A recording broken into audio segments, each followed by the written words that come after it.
साल 1975 में इमरजेंसी का एक ऐसा दौर आया जब लगा कि देश की डेमोक्रेसी खतरे में है। इंदिरा गांधी की सरकार ने जब इमरजेंसी लगाने का फैसला किया तो देश में डर का माहौल फैल गया। लोगों को यही पता नहीं चल रहा था कि उनका या उनके देश का आने वाला भविष्य अब कैसा होगा। उस दौरान इंसान चाहे अपराधी हो या न हो, उसे फौरन डिटेन यानी गिरफ्तार कर लिया जा रहा था। जेल में बंद हर इंसान के साथ जानवरों वाला सलूक हो रहा था। 21 महीने की इस इमरजेंसी ने लोगों से उनकी साधारण जिंदगी जीने का हक छीन लिया था। 1975 में इमरजेंसी लगने के पीछे पहली वजह यह थी कि जेपी मूवमेंट और जुडिशरी का इंदिरा गांधी की ताकत के सामने घुटना टेकने से इनकार कर देना। जेपी मूवमेंट में टोटल रिवॉल्यूशन की मांग की जा रही थी, जिसके तहत इंडिया की पार्लियामेंट्री डेमोक्रेसी को बिना पार्टी वाली डेमोक्रेसी में बदलने की बात चल रही थी। एक तरफ इंदिरा गांधी का स्ट्रगल जेपी के साथ चल रहा था, तो दूसरी तरफ उनकी कोशिश जुडिशरी की पावर को लिमिट करने की भी थी। इस लड़ाई में एक अहम मोड़ तब आया जब इलाहाबाद हाई कोर्ट में अपनी तरह का पहला फैसला देते हुए प्रधानमंत्री के इलेक्शन को इलेक्शन प्रोसेस में गड़बड़ बताते हुए अवैध घोषित कर दिया। इंदिरा गांधी ने इस फैसले के खिलाफ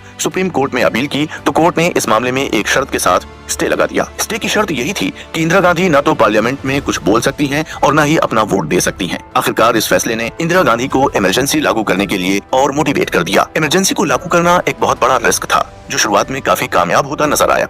इमरजेंसी लागू होने के बाद इंदिरा गांधी खुद पब्लिक के रिएक्शन से हैरान रह गई थी। इमरजेंसी के दौरान क्या क्या हुआ, इसके बारे में हैरान कर देने वाली डिटेल हमें शाह कमीशन की रिपोर्ट में देखने को मिली, जिसे इमरजेंसी के बाद जनता पार्टी गवर्नमेंट में सेटअप किया गया था। कमीशन के हिसाब से सरकार ने अपनी ताकतों का गलत इस्तेमाल मोटे तौर पर 4 अलग अलग फील्ड्स में किया, जिसमें अरेस्ट करने की पावर, अथॉरिटी का गलत इस्तेमाल, जबरदस्ती फैमिली प्लानिंग और गैर कानूनी तरह से बिल्डिंग्स को गिराना शामिल था।